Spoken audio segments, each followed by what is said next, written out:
Good morning, everyone. I just want to thank everyone for coming out. I know we've got a great group. I want to thank Roman for taking the time to come out here today. Our county executive, it means a lot. This is something that, when I took office in August 1st, I didn't know that anything like this existed. I had always done it as mayor in my previous town to kind of showcase our operations, highlight some staff, some of the things going on, what happened in the past year, and then kind of look forward a little bit into the next year. So I expected this to be a nice turnout, but I didn't think it would sell out, so I'm excited for that. Moving into the presentation, I want to thank Judy for helping set this up. My staff, Amanda and her, worked really hard.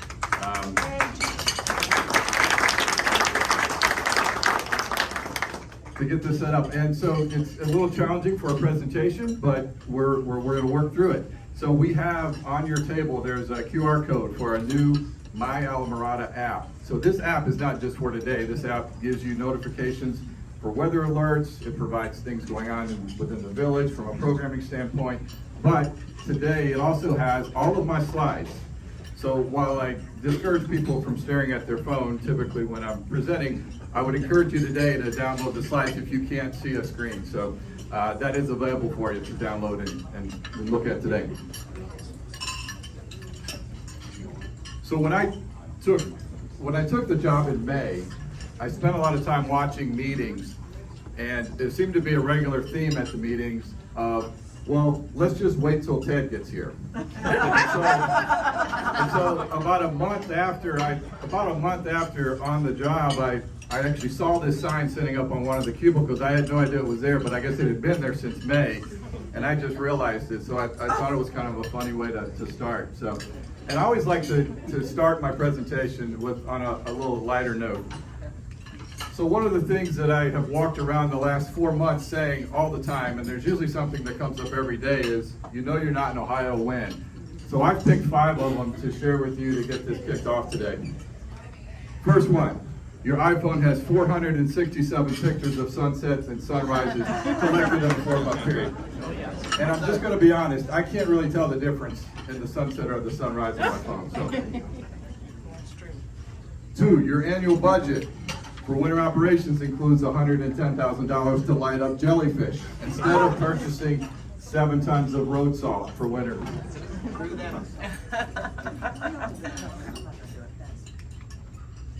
All right, you have a streak of 133 consecutive days of wearing flip-flops since your start date. That would have never happened in Ohio.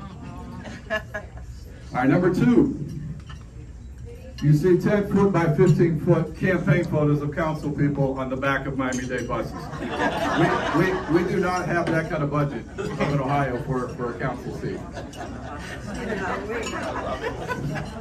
And lastly, you wear a suit and bow tie to your first day of the village, and everyone in the room tells you you're overdressed. All right, so let's get going. So here's what we're going to talk about today, and I apologize, I'm going to run through this as quick as I can, but what I really like to do is kind of showcase our staff and our operations, and hopefully today you leave here with a little deeper insight on how we do things at the village.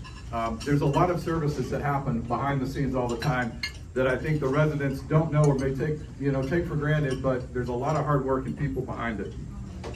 So we'll start off with Human Resources, Evie Engelmeyer. So Evie is a one-person show in Human Resources. When we look at and start highlighting some of the responsibilities, especially in today's world of what a human resource director does, it touches on a lot of different things. We have 116 full-time employees, but we also have, she focuses on collective bargaining, workers' compensation, our recruitment, our retention, our benefits. All those different things go into a very difficult job that she does by herself. So I just want to thank her for the work that she's done, because she's been a big help for me in my transition. One of the biggest things that I focused on when I took this position, when I negotiated my contract, and Henry will tell you all about it if you ask him. When I negotiated my contract, I negotiated a lower rate for health insurance for myself with the intention of having that being mirrored by the rest of our employees. When you look historically, all right, the top box, okay, if you were an employee, you paid about $40 a month as an individual to have health insurance. If you wanted to cover your family, it grew up to $811 per pay. which was really just not affordable for a lot of our hourly employees. A lot of them just chose not to cover their families, which is the wrong way, I think, for us to try to retain and recruit staff. So at the end of it all, we were able to renegotiate our contract for health insurance. We have more of a hybrid plan now where we can absorb some of those premiums back if our claims are good. And we were able to then lower that family rate for our employees to $115 per pay. And you wouldn't believe the employees that stopped by my office really with kind of tears in their eyes just thanking us for the work that we did to make that happen. So I think long term, when we look at our safety forces with our fire department and just overall recruitment in general, this is going to make a big difference in our operations. When we look at some of the things that our HR department wants to do, Evie stays really busy, but this was a list she kind of prepared. So if you kind of go through that, if you look at our orientation process, whether it's our wellness committee, a lot of the different things that she wants to try to focus on in this upcoming year. So you've all got the slides, you can look at it, but again, she stays very busy. At some point, we're going to probably have to look at getting some help in our HR department as things continue to grow. All right, moving on to IT. So Ramon and Vince, in the back of the room, they've just been a tremendous help for me in getting, again, for my transition here. They handle all of our IT functions at the village and all of our audiovisual functions for the ones when you watch council meetings or any other meetings. They do a fantastic job of keeping us secure and protected. Here are some of the projects that they showcased in 2022 when I asked them to prepare for this presentation. And if you notice, there's a current theme. It's either redundancy or security. In today's technology world, those are two of the most important things, that if we are attacked, that we are able to protect ourselves, and there's some redundancy with our backups that allows us to get things running in a short amount of time. So that's been a big part of them, of redoing our networks to making sure that the village is, again, backed up and safe from all the attacks that we can see out there. Fire department and brain surgeon, Terry Abel, back there in the back. So when you look at our call volume, we had over 1,600 calls last year, almost 1,700 calls last year. As most of you are aware, about 70% of those calls are EMS, okay? And then we've highlighted all the other calls that make up the other 30%. But I must say, when we look at our personnel, we've got our chief, we've got assistant chief lineman, we've got fire inspector, logistics officer, 3 captains, 6 lieutenants, 17 firefighter paramedics, 10 firefighter EMTs. We have 3 stations throughout the Keys, one about every 6 miles. But being around this group, so I've been around fire departments for a long time, and I can tell you that they set the standard for Monroe County, at least in my mind. And looking at the way that they train and they prepare, I mean, there's many times that I have to get out of the way going up the outdoor stairs to my office because I've got guys in full turnout gear carrying weights doing stair repeats. So not only from a physical standpoint, but also from a technical standpoint, the training that they do. And I've highlighted some of the hours that they've done, and just, I won't read them, but the list of certifications that our fire department carries. Really proud of them, and I know that the chief is too. Couple of promotions. We've got Jason Luna was promoted to captain, and Philip Todorov was also promoted to lieutenant. And then we had the retirement of Gio Toth, who's been with the village a long time. And then we had 6 full-time hires in 2022. Again, we've got a great young group of guys that really love Almirada and representing the village here in what they do. Our sheriff's office. Captain Derek Paul's here, and I know Lieutenant Sprinkle is here too. So here's just a bunch of pictures. So for me, I have never had a contracted police department, and I didn't know what that was going to be like when I got here, but I can tell you that the relationship that we have with the sheriff's office is second to none. Sheriff Ramsey and the department that we have that's dedicated to Almirada really are part of the team that we have. Again, the amount that they get involved in all of our community events, the way that they protect our residents, the way that they keep me informed in terms of events happening. You know, there's times that I get calls in the middle of the night talking about an incident that happened in Alamorada. So I'm proud to be part of their team, and I'm glad to have them as part of ours. When we look at calls, we had 387 actually offenses that were cited last year in Alamorada. Alamorada is a very safe place. I mean, in the 4 months that I've been here, I've learned that very little happens, but there are things that happen behind the scenes that people don't realize. So these are the offenses. You can probably barely read that, and I know the screens are small. But again, we've got 16 patrol out there, along with our administrative staff. When we look at traffic accidents, okay, and then we look at also the amount of stops that they make. So in the village alone, they made 5,500 stops last year, okay? We had 331 accidents. So this is just some data I wanted to share because probably a lot of people don't realize that, you know, we've got almost an accident per day that happens here in the village. Of course, with the traffic, you probably already knew that. One thing that I'm still learning about is the presence that our sheriff's department has on the water. So when we look at the stops that they've made out on the water and protecting, okay, these are the activity and the statistics related to their workout.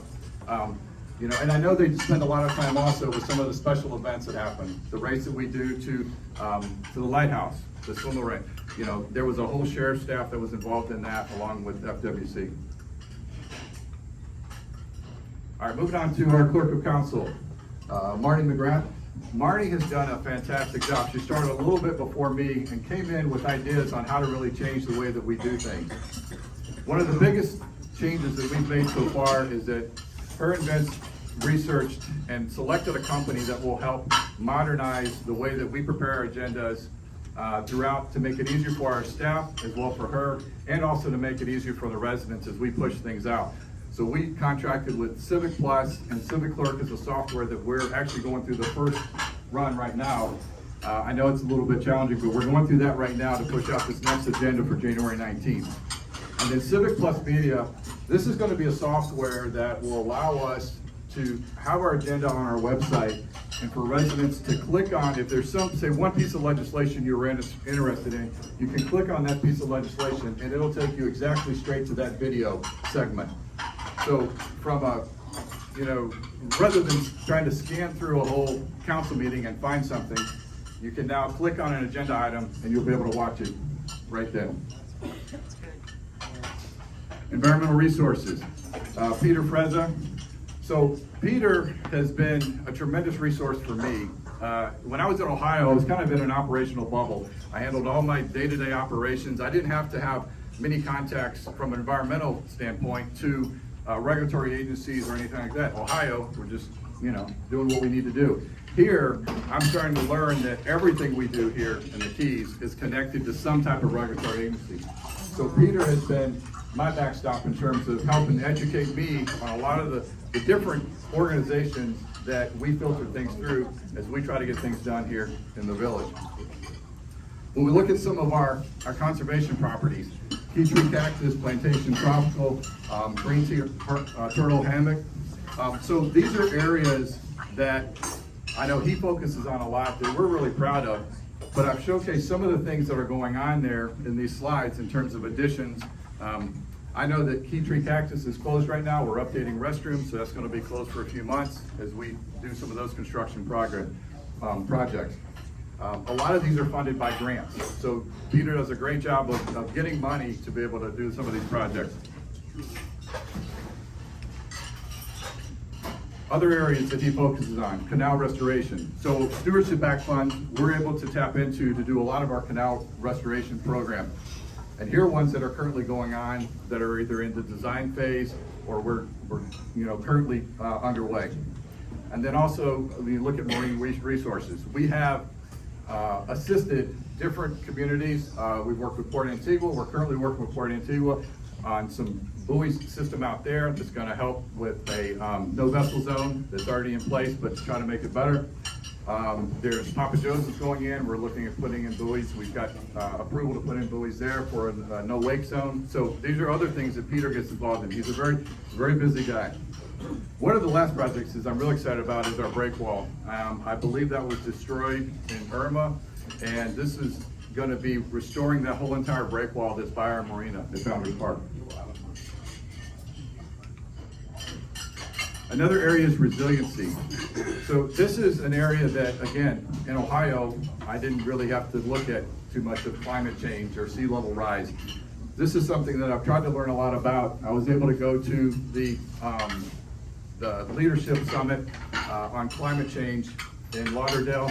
That was with Palm Beach County, Broward County, Miami-Dade County, and Monroe County, the compact that they have. I learned a tremendous amount there, and it's something that I've spoken with Rhonda Haig. I know we need to meet, and the village actually needs to start long-term planning out some of the things that we need to do to protect ourselves from sea level rise and climate change. So that's something that is going to be on my desk this year to try to start having that more in-depth dialogue on different things that we can do. And I know Rhonda just keeps telling me, raise your roads, raise your roads. I saw her in Publix and she was like, raise your roads.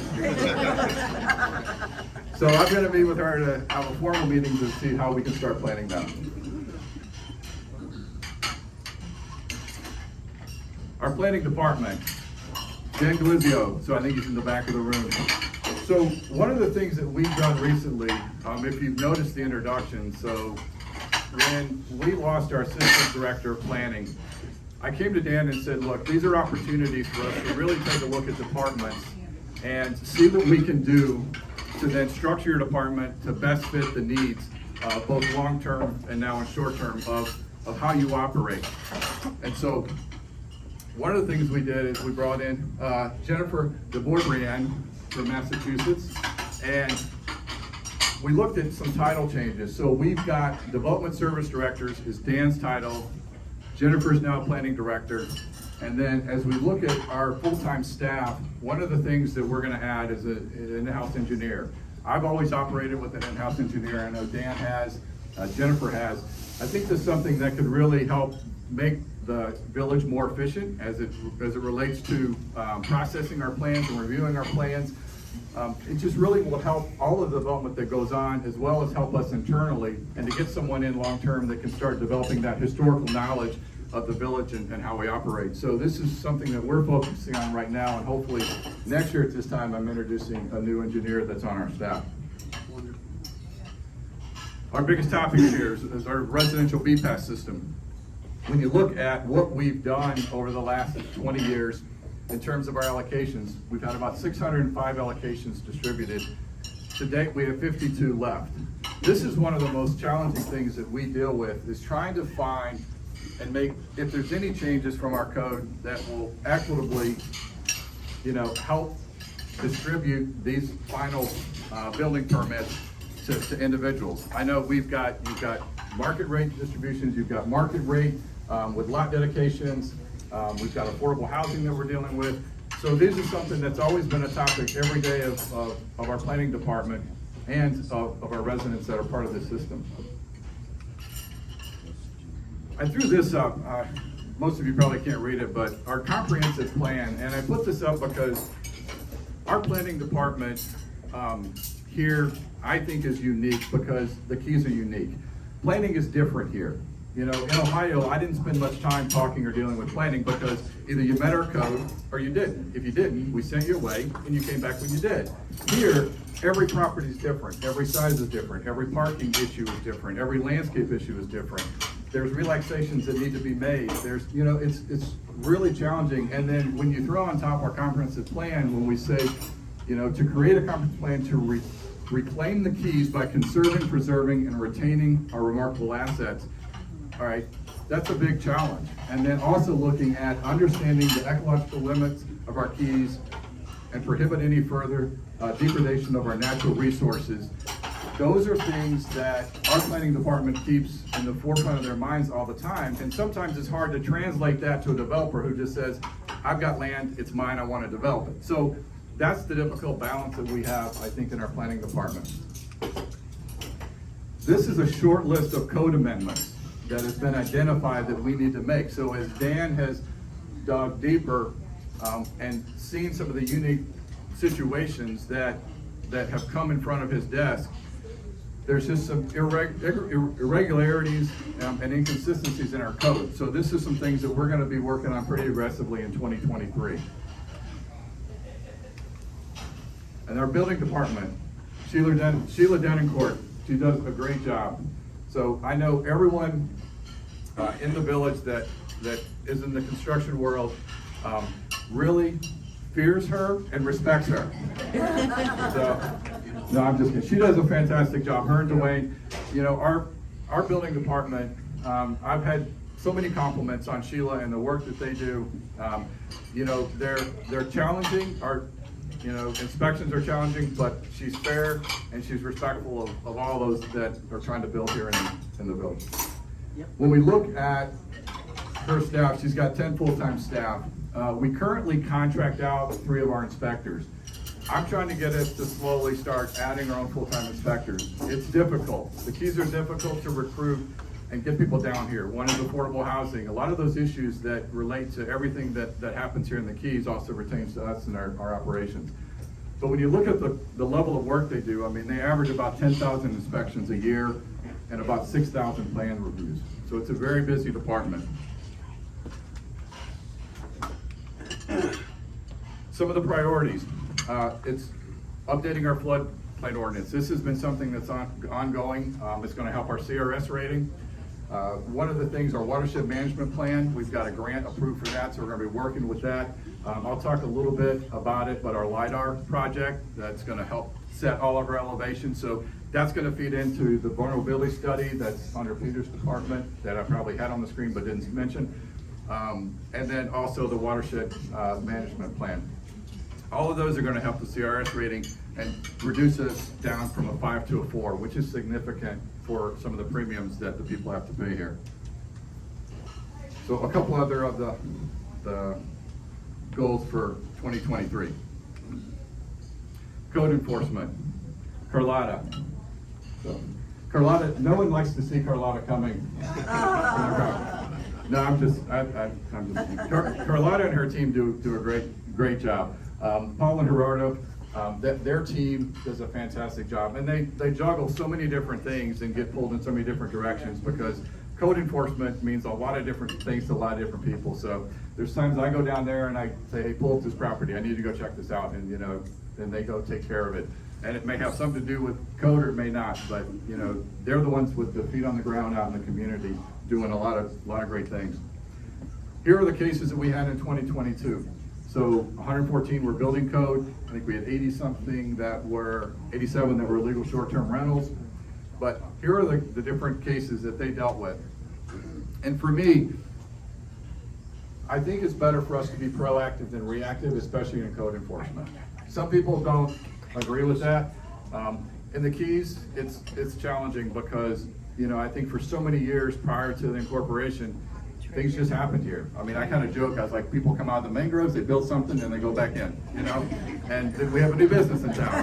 So, now, I would be willing to guess that probably 50-60% of our businesses don't even have a certificate of occupancy, but, you know. And as we look at enforcement and a lot of those issues, and moving forward, I think everyone desires to have a regulated environment and a controlled environment as we look toward what's Alvarado going to look like in the future. But at some point we have to draw a line in the sand and start enforcing it, but then we have to start slowly clawing backwards and getting other businesses in compliance and homes in compliance and all that kind of stuff. So it's like turning a cruise ship. It's going to take a lot of time and a lot of effort, but hopefully we can get that done. We started with a new program called Rentalscape.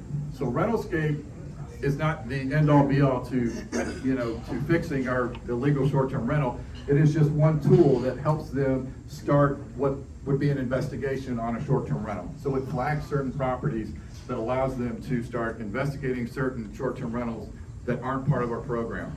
I know we're still kind of grandfathered into our short-term rental program that we're trying to maintain here in the village. But these are the fines collected since we started using that software. Public Works, AJ Engelmeyer. AJ juggles a lot of things, so he's over service department and wastewater. So I'm going to touch on both briefly here. from a staffing standpoint, here are the crews that we have. We have an assistant director of public works, a public works coordinator, administrator. We've got 3 roadway crews with 9 members. We have someone dedicated to building maintenance, hands beach, the fills, and then just trash pickup throughout the village. But when you look at the level of work that they do in terms of their responsibility, I mean, 138 miles of right-of-way that they maintain. We've got 67 miles of village roadways that they're responsible for. There's a lot that goes on every single day behind the scenes that you may not see these guys out working and doing stuff, but the village is a beautiful place because of the work of our public works department. They're also the liaison for waste management. They review anything that deals with right-of-way applications. A lot of the different FDOT projects have to get filtered through our public works department. These are just some current projects. This is just a handful of projects that's going on through public works. Our Murata Way lighting project. Again, I mentioned the LiDAR project. Port Antigua, we've got cul-de-sacs being redone there. Key Tree Cactus, we just did a landscape project in front of Seabreeze. Village bus stops. So for village bus stops, we have an engineer in place that was helping us design and determine placement. As we've now learned, I think Monroe County is looking at their own bus line system, which would be fantastic for El Mirada and for the Keys. So we're kind of slowing that project down to have more discussions with the county, because I would like to see kind of a dedicated route coming through El Mirada. Right now, if you want to catch a bus in El Mirada, you run out to the side of the road, you turn your light on your phone, and you start, yelling and stepping in front of the bus, and they slow down and then get on. We need a better and safer way of doing that, and a more predictable way of having bus lines come through the village. All right, future projects. So one of the couple of them that are on here, stormwater management plan. That's a big one. 2 issues that we're always dealing with: stormwater and wastewater. Our Library Beach. So Library Beach, we've got a large project. We have an ADA accessible playground that's being built there. So there's going to be a lot of work done at the Library Beach. It's a small kind of confined space, but we're doing the most that we can with it. Wastewater. So our wastewater system was started in 2012, finished in 2016. It was a $160 million project. All right, huge project.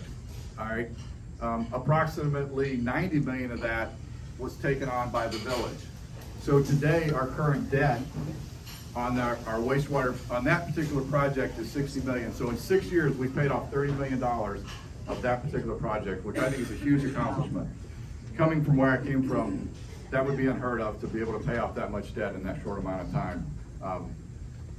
But again, when you look at some of the challenges that we have, in the Keys, everything's at sea level. And so we've got a force main that's just pushing stuff up to the treatment plant up in Key Largo. Staffing, we've got AJ, we have a wastewater operations, and we have 5 guys.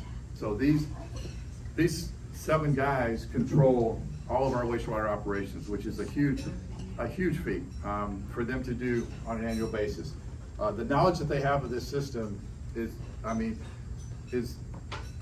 the things that happen and the things that they contact me about, that they can respond quickly to, has been amazing to me. Because when we have storm surge like we did with Ian, or just heavy rains and different things, we have infiltrations in our systems that they have to react to instantly.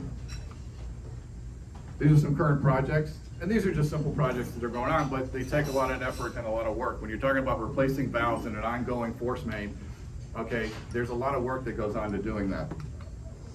We look at future projects. So we've got some transfer station upgrades that are going on, and a big one is our SCADA system that's going to be implemented. So this is going to be an ability of computerized alerts that allows us to know when a system goes down or a station goes down, and then they can make adjustments to that system electronically, rather than just waiting for someone to call and go, hey, there's stuff pouring out of your transfer station, can you come check it out? So this is something that's going to really help us to be able to be more responsive and quicker in terms of issues with our wastewater system. And this is just showcasing just some of the pictures of our guys out doing the things that they do. Again, when you look at all that they do in daytime, nighttime. They're out there with boots on the ground, but you may not see them, but they're out there doing everything that we need to do to make the village beautiful. All right, to the fun department, Parks and Rec. So I'm proud of our group. So they were awarded by the Best of Upper Keys. The best place to take your kids was at Founders Park. Our team there does a great job. As you can tell, they helped me prepare these slides. These are a little more decorative than my ability in PowerPoint. This is just a small sampling of just some of the programming that they've done over this past year and some of the fun pictures that they put together for me. A new concert series so in Ohio, and I promise next year I won't keep saying in Ohio. I had a really, I had a really great, like 6 to 7 concert series. We had a dedicated area that we would do concerts. So when I got here, I was like, we have this beautiful amphitheater, and we really have very little that goes on there. So I said, we need to get a rock concert going. So they came up with this logo, Beats on the Bay. We've got 3 concerts scheduled. We've got Mishka, which is a reggae band. And then we've got an Eagles tribute band and a Hearts tribute band. So hopefully everyone will come out and enjoy that. I think it should be a lot of fun and hopefully something that we can continue to grow here in the village. And I definitely can't do dancing emojis. I have no idea how to do that, but hopefully it doesn't distract you. Okay, so this is just, again, another sampling of the programming that goes on. So with our limited staff, I mean, we touch every demographic in our Parks and Rec, whether they're seniors, whether there's family with young kids, whether there's family with teenagers. It doesn't matter. I mean, there's something for everyone to do through our Parks and Rec department in Founders Park. Take care, Roman. Thanks. So I just want to kind of showcase some of the things that, again, they get involved in on a monthly basis. Some big projects going on. Everyone in the dog park. So this is our a site plan of the dog park changes that are going on. I know this has been going on for a long time, but hopefully we're going to get that wrapped up here in 2023. This was funded by TDC. We had to kick in 25 grand, but it was a big project to redo the dog parks. Tennis courts, another TDC funded. It's going to happen this year. So this is putting in some shade structures as well as resurfacing all of our tennis courts. And our tennis courts get a ton of activity on it. So we have a great tennis program with pros there that help instruct both adults and kids. Solar lighting replacement. So this is 69 lights that we're currently replacing with new solar lighting. This is a $350,000 project, so a big project.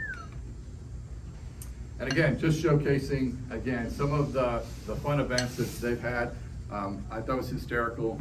They brought in snow for kids to injure each other by throwing at you.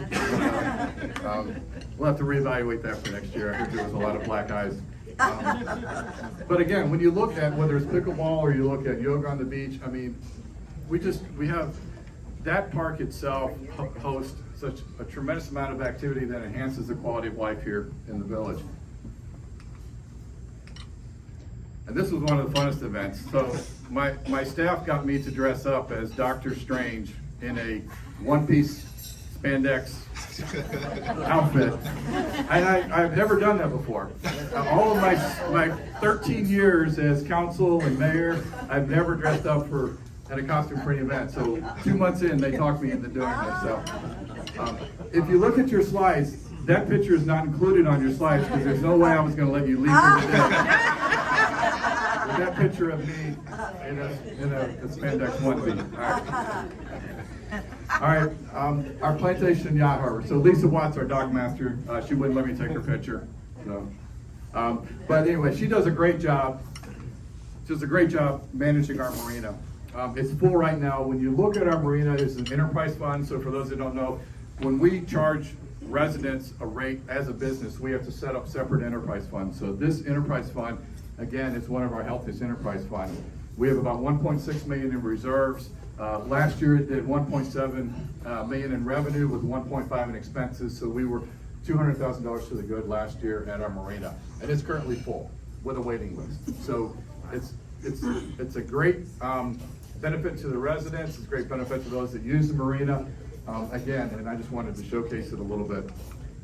When you look at one of the big projects we had this year was So Lisa was operating out of a metal shipping container as an office, and we were able to get, I believe Native Construction helped us install this particular modular to create a new office for our staff there. The picture next to it was just happened to be, the rainbow was there when I was taking a picture of the building, so I figured I'd include it also. Again, I'm still taking pictures of everything. So. Sunrises. Because right now it's just gray. I just got back from Ohio. It's gray there. All right, finance department. So a little bit of kind of the meat and bones of the financial picture of the village. Maria Bissett has done a wonderful job as our finance director, and also throughout the years as stepping up as acting village manager. If there's anyone in the village that you can go to for any historical knowledge or in-depth knowledge of any of the departments, Maria's the one. And for me, she's the one that I always go into whenever I have questions or I need to learn something new, or I just need to vent about something. So I can talk to Maria. So she has been just a tremendous asset to me over these last 4 months. And I know she has been, before I got here, an asset to the village. So, but I want to thank her for all the work that she does.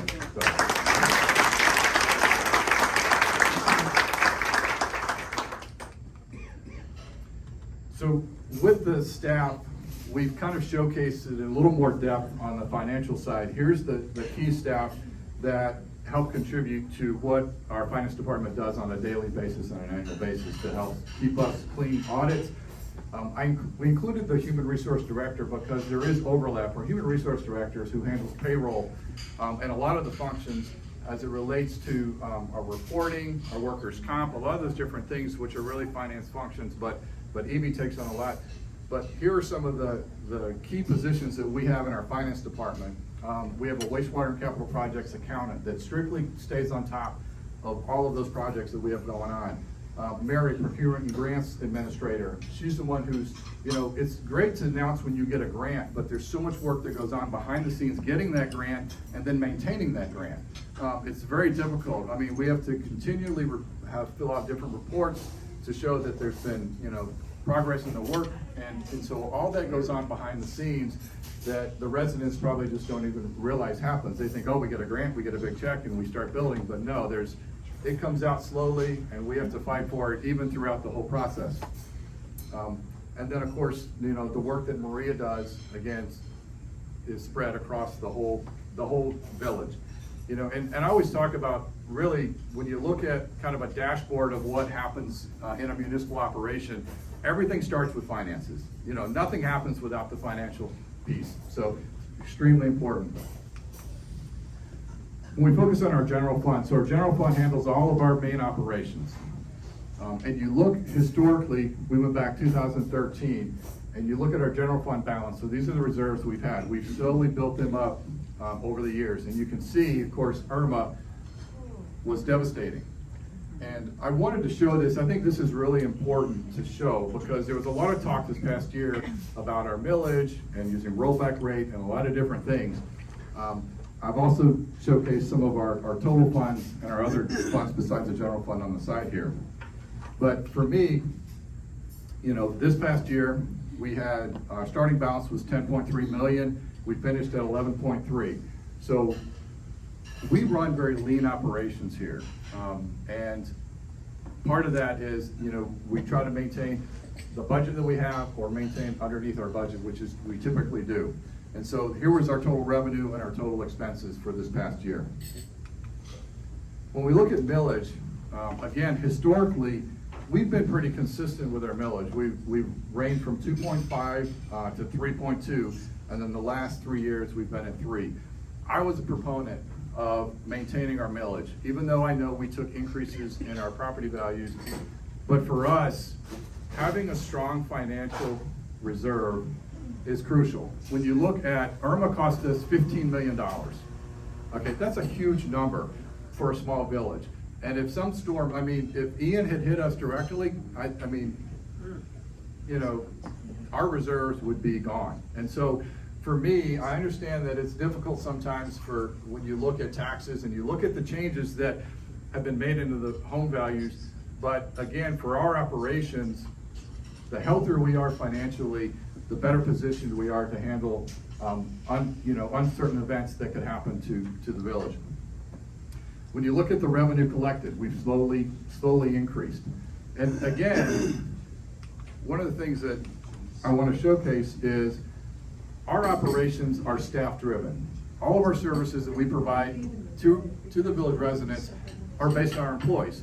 So that's our biggest number, that's our biggest expense. And when we're trying to keep our employees here and up to market in terms of their salaries, you look historically, 2018 to 2023, you see the slight increase in operations. We've actually gone up 4 million in that time, okay, since 2018, doing the same operations with basically the same staff. So going back to the 3 mills, it's difficult to tell a business, and you're all business in here, that, okay, we want you to do the same amount of work that you did, we want to give everyone raises, and we want you to absorb all the operational costs, but we want you to do it with the same income that you had the last year.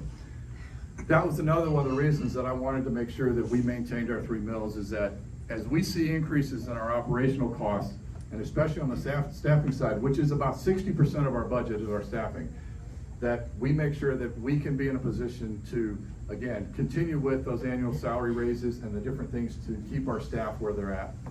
So that was real important. And then it shows you a breakdown of how we spend our money in terms of our dollars. So a large part of that goes to our safety services. So the contract we have with the sheriff and our fire departments make up that 6.8 million. And then the rest of them are fairly balanced across the board for the rest of our departments.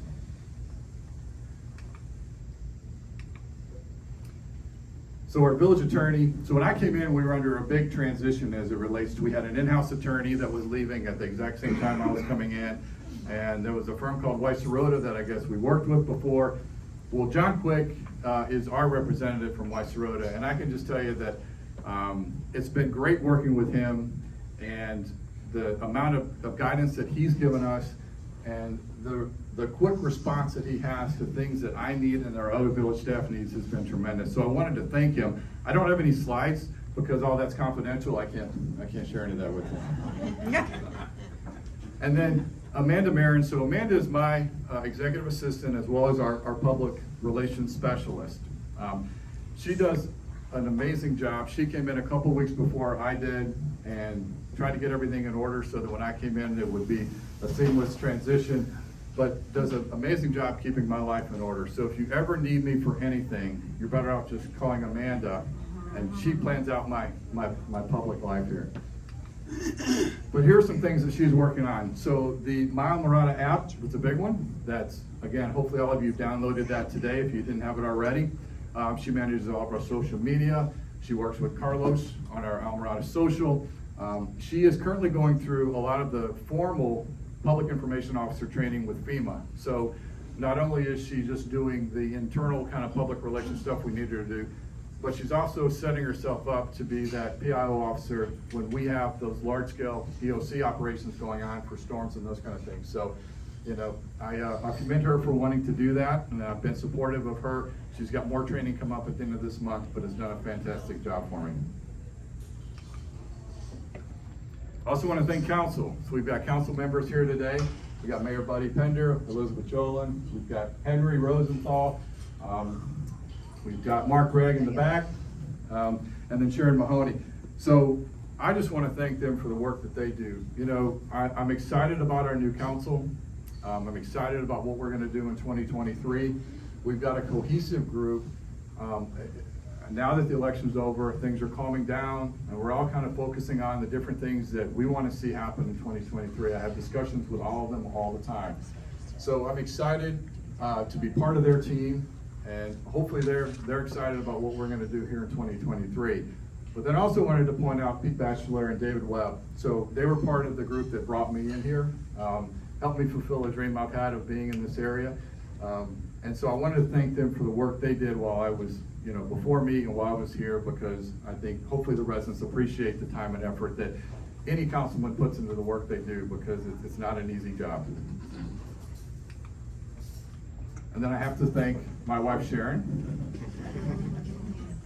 You know, this has been one of the biggest transitions in our lives.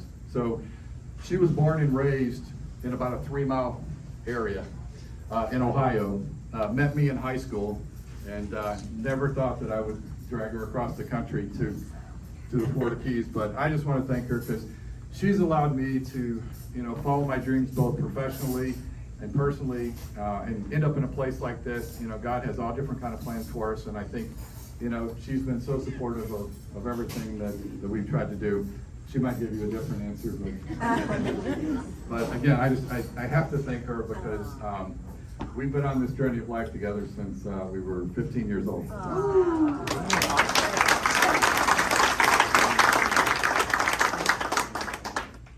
And then lastly, I always finish with a quote from the Bible. It's so my faith is really important to me. If you don't know me, you'll learn that. And this is one that, to me, kind of stands out. And no matter what we do, whether it's a leadership role or just in life, you know, above all else, guard your heart, because everything you do flows from it. And that is just so true in everything that we do in life. And for me, I don't always make the right decision, but I try to follow my heart. I try to be educated. I try to do what's right for the community, and I will always continue to do that for Almirada. So thank you very much.